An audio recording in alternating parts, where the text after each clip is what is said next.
Flood వస్తుంది, కానీ ఆ ఫ్లడ్లో స్లో స్పీడ్ రెండు ఉంటాయి. అంటే స్పీడ్గా కానీ వరద వచ్చినట్టయితే మాత్రం గట్టులు తిరిగే అవకాశం ఉంది. ఇక్కడ బ్యారేజ్ దగ్గర 3 సెంటీమీటర్లు 22 గేట్లు ఎత్తివేసినప్పుడు కూడాను ఫ్లడ్ కనుక పెరిగినట్టయితే గొట్ట బ్యారేజ్ కూడా ప్రమాదం పొంచి ఉండే నేపథ్యంలో క్రమేపీ వరదను మాత్రం దిగుకు విడిచిపెడుతున్నారు. ఈ పరిణామాలన్నీ కూడాను శ్రీకాకుళం జిల్లా ప్రజలు మాత్రం అక్టోబర్ నెలలో ఈ వరదలు పెనుముప్పు మాత్రం ప్రతి ఏడాది చవి చూస్తాం. ఉదు తిత్లీ వంటి పరిణామాలు చూసినట్టు చిక్కోలు జిల్లా వాసులు ఈసారి మరో ఒక విపత్తు నుండి మాత్రం ఉన్నారని చెప్పుకోవచ్చు. ఈ విపత్తు నుండి ప్రజలను కాపాడేందుకు, రైతులకు పంట నష్టం జరగకుండా ఉండేందుకు మాత్రం జిల్లా యంత్రాంగం అప్రమత్తమైంది. అధికారులందరినీ అప్రమత్తం చేశారు. ఎవరు కూడా అత్యవసరం అయితే తప్ప బయటకు వచ్చే పరిస్థితి లేకుండా మాత్రం ఉండాలి. అధికారుల సూచనలు మాత్రం తూచా తప్పకుండా పాటించాలి. ముఖ్యంగా నదీ పరివాహ ప్రాంతంలో ఉన్న లోతట్టు ప్రాంతం ప్రజలు మాత్రం గ్రామాలు విడిచి వెళ్లేందుకు సుముఖత తెలియకపోయినా కనీసం వారిని మాత్రం రెస్క్యూ నిర్వహించి వారిని మాత్రం సురక్షిత ప్రాంతాలు తరలించేందుకు మాత్రం ఒక ప్రెజర్ కూడా పెడుతుంటారు. ఆయా ఎవరైతే ప్రజాప్రతినిధులు వారందరూ కూడా ఇప్పటికే సంప్రదించడం జరిగింది. జిల్లా కలెక్టర్, జిల్లా ఎస్పీ ఇద్దరు కూడాను ఎటువంటి పెనుముప్పు వచ్చినా కూడాను ప్రజలకు ప్రాణహాని లేకుండా, రైతులకు వరి పంట నష్టం కలగకుండా ఉండేందుకు ఇరిగేషన్, అదేవిధంగా చూస్తే అగ్రికల్చర్ ఆఫీసర్స్ కూడా నెగోషియేట్ చేస్తున్నారు. ఈ నెగోషియేషన్ నేపథ్యంలో జిల్లా ప్రజలు కూడాను కాపాడేందుకు చేస్తున్న ఈ ప్రయత్నంలో వారి సూచనలు, సలహాలు సూచనలు తప్పకుండా పాటించాలి. పంట నష్టం జరగకుండా ఇరిగేషన్ అధికారులు అప్రమత్తం చేసినటువంటి జిల్లా అధికారులు ఈ రోజు ప్రాణ నష్టం జరగకుండా ఉండేందుకు మాత్రం పోలీసులు కూడా రంగంలో దిగారు. జిల్లా హెడ్ క్వార్టర్తో పాటు ఈ 10 మండలాలకు సంబంధించినట్టు అది 9 అంటే నియోజకవర్గానికి సంబంధించిన మండలాలకు సంబంధించిన తీర ప్రాంతాలను కంట్రోల్ రూమ్లు ఏర్పాటు చేస్తారు. ఎప్పటికప్పుడు మానిటరింగ్ చేస్తారు. క్షణం క్షణం పెరుగుతున్నటువంటి ఈ వరద ఉధృతి కనుక ఎక్కువైనట్టయితే మాత్రం రైట్.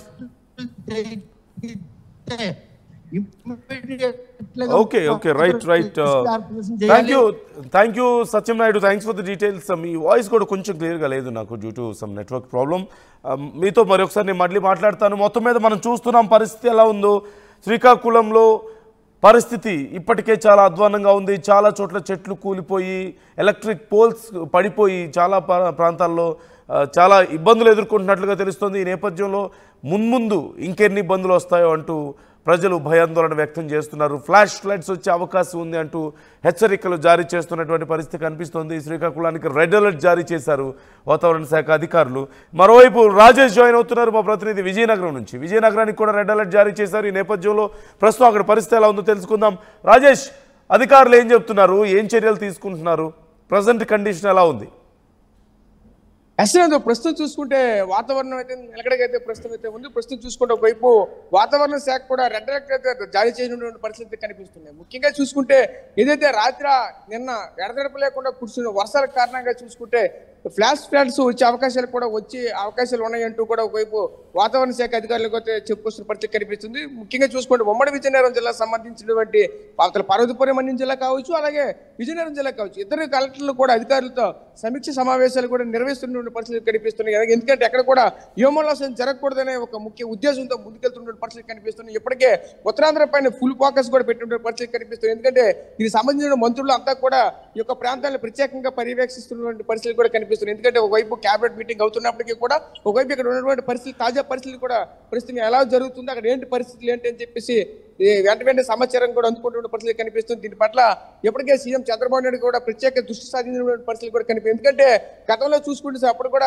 నారా చంద్రబాబు నాయుడు ముఖ్యమంత్రి టైంలోనే 2014లో ఉదూద్ తుఫాన్ కూడా అదే సమయంలో కూడా వచ్చింది. ఉదూద్ తుఫాన్ చూసాం ఎంత భయానక వాతావరణం అయితే ఆ రోజు ఏర్పడదో, అటువంటి పరిస్థితులు మళ్ళీ వస్తాయన్నట్లయితే కనిపించే. నిన్న కూడా చూసుకుంటే ఒక్కసారిగా ఆ వర్షం తగ్గిన తర్వాత కూడా విపరీతమైన గాలులతో గంటకి 60 నుంచి 70 కిలోమీటర్ల వేగంతో గాలులు వేయడంతో ఒక్కసారిగా హోర్డింగ్స్, చెట్లు మొత్తం అన్ని కూడా రోడ్డు పైన పడినటువంటి పరిస్థితులు కూడా కనిపించి ఆ టైంలో ఎవరైనా సరే ప్రయాణికులు కనుక రోడ్డు పై కనుక ఉంటే ఎటువంటి ప్రమాదాలు జరిగేవని కూడా మరొక వైపు చెప్పుకొస్తున్న నేపథ్యం కూడా కనిపిస్తూ ఉన్నది. అదేవిధంగా ముఖ్యంగా చూసుకుంటే ఉమ్మడి విజయనగరం జిల్లా సంబంధించిన భోగాపురం కావచ్చు, అలాగే బొబ్బిలి కావచ్చు, కురుపం కావచ్చు, ఈ యొక్క ప్రాంతంలో ఎక్కువగా అరటి పంటలు అయితే ఎక్కువగా వేస్తారు. అరటి పంటలు అన్ని కూడా పూర్తిగా నేలమట్టమైనటువంటి పరిస్థితులు కూడా కనిపిస్తున్నాయి. ముఖ్యంగా చూసుకుంటే ఏదైతే బొబ్బిలి ప్రాంతానికి సంబంధించిన ఒకే మగానికి సంబంధించిన ఒకే రైతుకి సంబంధించిన సుమారుగా 70 ఎకరాల వరకు కూడా ఈరోజు పంట పూర్తిగా లాస్ అయిన పరిస్థితి కనిపిస్తుంది. అదేవిధంగా పత్తి పంట అయితే మాత్రం పూర్తిగా నీటికి తడిసి ముద్దైనటువంటి పరిస్థితి కనిపిస్తుంది. ముఖ్యంగా చూసుకుంటే మరోవైపు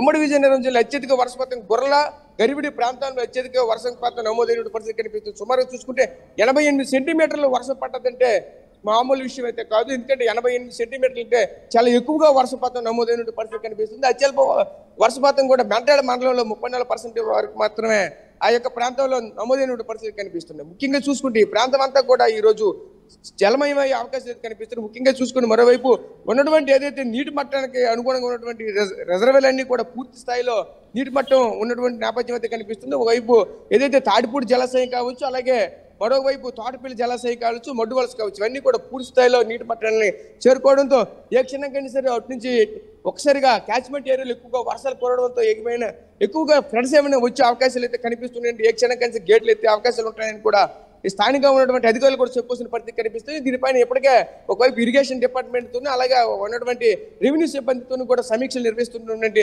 పరిస్థితులు కూడా కనిపిస్తుంది. ముఖ్యంగా చూసుకుని రామసుందర్ రెడ్డి కూడా కలెక్టర్గా ఉన్నటువంటి రామసుందర్ రెడ్డి కూడా విస్తృతంగా ప్రతి ఒక్క ప్రాంతాన్ని కూడా పరిశీలించే ఏం జరుగుతుందని కూడా క్షేత్రస్థాయిలో పరిశీలిస్తున్నటువంటి పరిస్థితులు కూడా కనిపిస్తూ ఉన్నాయి. అదేవిధంగా మరోవైపు పార్వతీపురం మన్యం జిల్లా సంబంధించినటువంటి కలెక్టర్ కూడా మరోవైపు మొత్తంగా చూసుకుంటే గ్రౌండ్ లెవెల్లో అక్కడ ఏం జరుగుతుంది ఏంటంటే కూడా శాస్త్రస్థాయిలో పర్యటిస్తున్న పరిస్థితి కనిపిస్తుంది. ఇప్పటికే వాగు వంకలు పొంగు పొరుగుతున్నటువంటి పరిస్థితులు కూడా కనిపిస్తున్నాయి. ఇదే కనుక కొనసాగితే ఇప్పటికైతే మాత్రం వాతావరణం ప్రశాంతంగా ఉంది. ఇలా ఉంటే పర్వాలేదు. ఏమైనా సరే ఇంతకు మించి ఏమైనా సరే వర్షం కానీ గట్టిగా కానీ పడి ఉంటే మళ్ళీ ఖచ్చితంగా ఫ్లాట్స్ వచ్చే అవకాశాలు అయితే ఉంటాయంటూ కూడా ముందస్తు చర్యల్లో భాగంగా హెచ్చరికలు జారీ చేసిన పరిస్థితి కనిపిస్తుంది. నదీ పరివాహక ప్రాంతాలు ఇప్పటికే పోలీసులు పికెట్లు నిర్వహిస్తున్న పరిస్థితులు కూడా కనిపిస్తున్నాయి. ప్రస్తుతం మనం చూసుకుంటే ఏదైతే ముఖ్యంగా నాగావళి నదీ తీర ప్రాంతాల్లో ఇప్పటికే లోతట్టు ప్రాంతాలంతా కూడా ఆయా ప్రాంతాలకు సంబంధించిన ప్రజలంతా కూడా అప్రమత్తం చేయనున్న పరిస్థితులు కూడా కనిపిస్తున్నాయి. Right thank you Rajesh, thanks for the details. మొత్తం మీద విజయనగరంలో కూడా పరిస్థితి కొంత భయానకంగానే ఉంది. ఎప్పుడు ఏం జరుగుతుందో తెలియని పరిస్థితి కనిపిస్తుంది. ఫ్లాష్ ఫ్లడ్స్ వచ్చే అవకాశం ఉందంటూ వాతావరణ శాఖ హెచ్చరికలు జారీ చేసింది.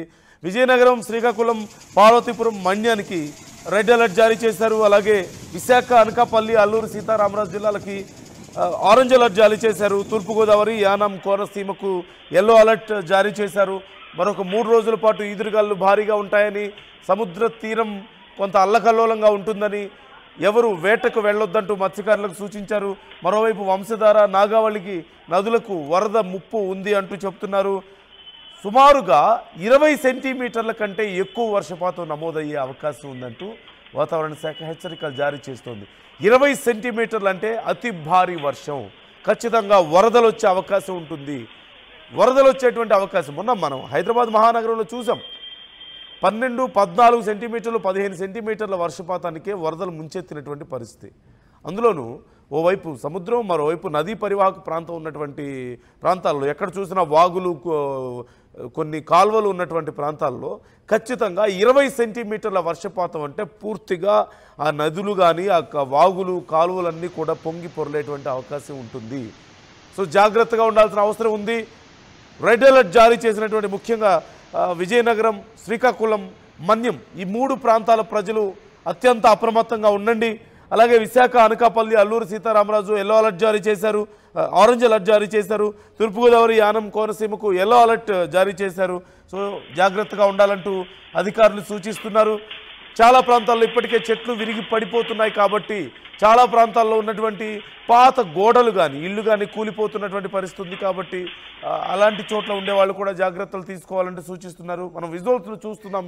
ఇప్పటికే చాలా ప్రాంతాల్లో ముఖ్యంగా శ్రీకాకుళం, విజయనగరం ఆ ప్రాంతాల్లో, మన్యం ప్రాంతాల్లో చాలా వరకు ఈ వాగులు, వంకలన్నీ పొంగి పొర్లుతున్నటువంటి పరిస్థితి. రోడ్స్ కనెక్టివిటీ దెబ్బతిన్నది.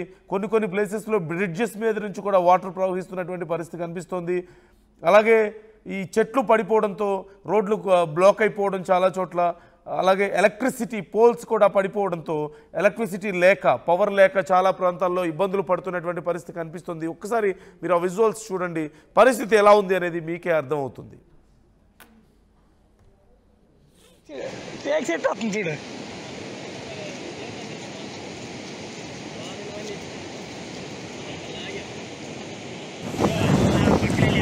వరద పెరుగుతుంది, ఇంకొంచెం పెరుగుతుంది.